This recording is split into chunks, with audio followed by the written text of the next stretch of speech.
本節目係由澳門科學館特約播出。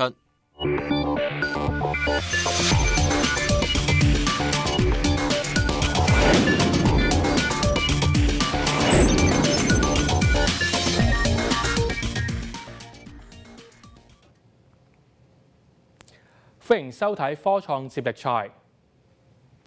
澳門科學館作為本澳重要嘅科普場地，館方由創館至今一直致力推動節能減碳，並透過多元化嘅方式推動公眾對環保節能同綠色建築嘅重視。而科學館嘅建築物本身就係一個大型嘅環保教學場地。建築物嘅設計除咗運用大量嘅落地玻璃同天窗等嘅元素，增加室內採光，館內嘅照明裝置亦都係以 LED 光源為主。咁喺2016年，科學館更加係獲得中國綠色建築設計認證最高級別嘅3星級綠色建築設計標識證書。今集嘅科創接力賽就同大家了解一下科學館嘅節能減碳工作。科學館俾人嘅第一印象，相信係顏色鋁金屬幕牆同落地玻璃。唔好以為呢一種設計只係為咗滿足觀感，其實係融入咗大量綠色嘅元素同諗法。我哋會議中心嘅外邊呢，基本上有差唔多有1/3個係採光嘅位置嚟嘅。咁我哋而家面向住心形樹呢個方向呢，其實就係我哋嘅正東方嚟嘅。即係話我哋嘅太陽係喺呢邊一路上去，喺西邊嗰度落。咁即係話喺我哋大部分日照嘅時間呢，我哋都會利用到採光呢一件事。即係話係充分利用採光。甚至我哋頭先啱啱我哋去咗展覽中心啦，其實佢個向口咧，你留意一下，佢都係向住東方嘅。其實嗰個窗口，只不過係微微向上。咁咧，佢啲太陽光差唔多去到10點11點咧，就完全透晒入個館裏面。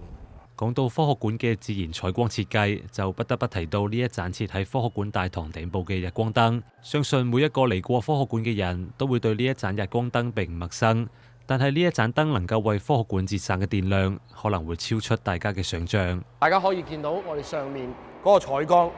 甚至我哋周邊咧，其實我哋用好少嘅燈，只不過係一啲點綴嘅 LED 燈咧，其實已經成個大堂基本上由我哋日頭開始到夜晚都唔需要開燈去照住呢度嘅，一個日光已經夠晒啦。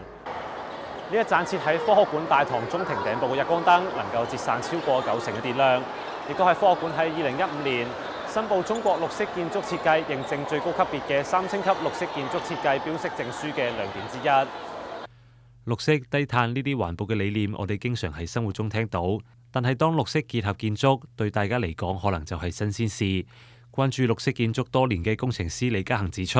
要推動綠色建築唔能夠簡單一概而論。尤其是可能係一啲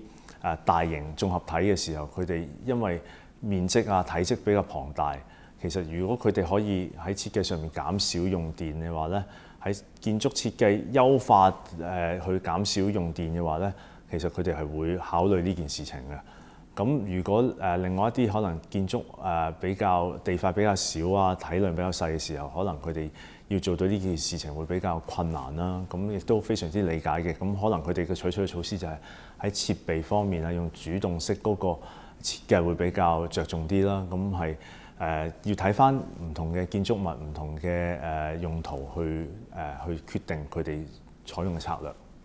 科學館作為本澳重要嘅科普教育基地，一直致力於打造綠色建築，喺建築物嘅全生命週期入面，最大限度咁樣節約能源。而喺館內亦都設置咗一系列嘅節能減排措施。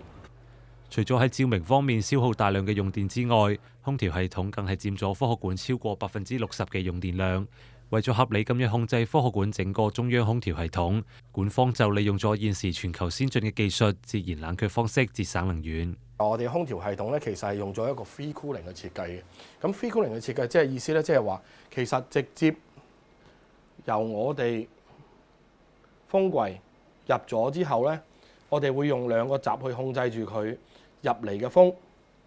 同埋吹出去嘅風。好啦，到我哋翻嚟嘅時候咧，我哋有幾多風係吹翻出街，有幾多風係回翻入嚟。咁呢個稱為一個 free cooling 嘅設計嚟嘅。咁另外咧，我哋喺個優化裏面咧，我哋做咗好多嘅電錶去分類。分咗乜嘢呢？佢分咗幾多用電係冷氣，幾多用電係設備，同埋幾多用電去照明。呢個呢，亦都係綠色營運裏面呢係必須嘅。喺節約用水方面，管方喺天面上設立咗雨水回收系統，收集到嘅雨水就會用於科學館前地大片綠色植物嘅噴淋工作。天面呢，我哋用咗3個去水口，就咧喺落雨嘅時候咧收集咗雨水嚟到呢度。咁我哋中間咧會經過一啲消毒同埋過濾之後咧，咁我哋會利用呢啲水咧係接駁去我哋而家呢個系統咧係直接直駁去我哋嗰個噴淋系統嗰度噶啦。咁我哋大概咧，當然啦，我哋兩個水缸咧係加埋係18立方，每一次我哋控制住佢咧，大概係用3到4個立方去做噴前面草地嘅一啲噴淋嘅動作。科學館喺2017年已經達到碳達峰，喺未來嘅發展上面，館方希望能夠再進一步，挑選一啲聯合國可持續發展目標作為科學館未來嘅發展路徑，並喺2024年申報3星級綠色建築運行標識證書，爭取成為國家認證嘅綠色建築科普教育基地。我哋將會用1年嘅時間去調研，咁因為我哋今年先至將可持續發展目標係納入去我哋公司嘅政策裏面。咁我哋都會用1年嘅時間去做調研，究竟我哋澳門科學館係可以向住聯合國嗰17個可持續發展目標裏面有169個 KPI， 有169個目標。究竟我哋澳門科學館可以喺嗰169項裏面，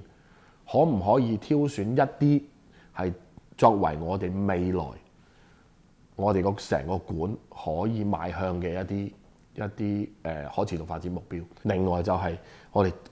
希望爭取到國家俾我哋一個綠色建築嘅一個科普教育基地。我哋希望係真係可以真正成為一個無論喺全國科普教育基地轄下嘅即係底下嘅一個我哋真正可以全面推動綠色建築嘅一個科普教育基地。當綠色建築逐步構建嘅同時，人才嘅培養亦同樣重要。希望就係透過教育啦，學生由可能小學生、中學生，甚至乎大學生嘅呢個素質培養啦。咁由呢個素質培養可以體現到佢哋日常嘅生活啦，從而實踐到呢個低碳生活嘅。因為呢樣嘢係非常之重要，對於我哋即係從事行業又好，從事即係一般生活市民生活又好，其實我哋希望有一個素質喺度嘅時候，咁當我哋將來發展更加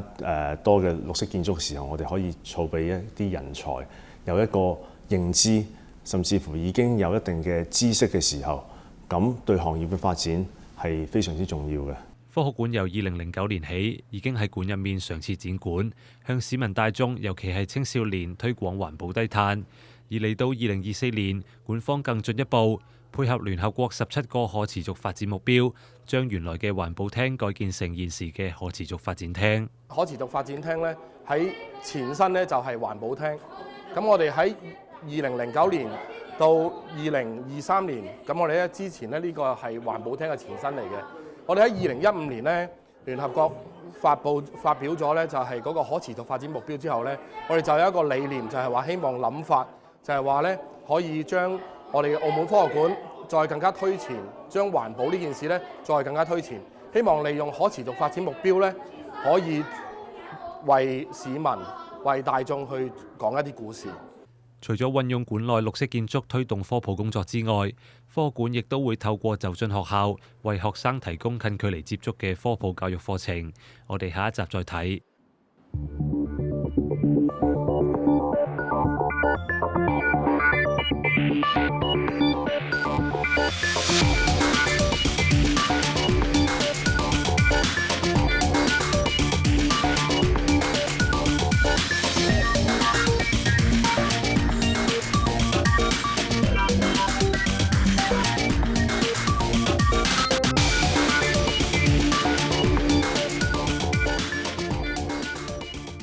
本節目係由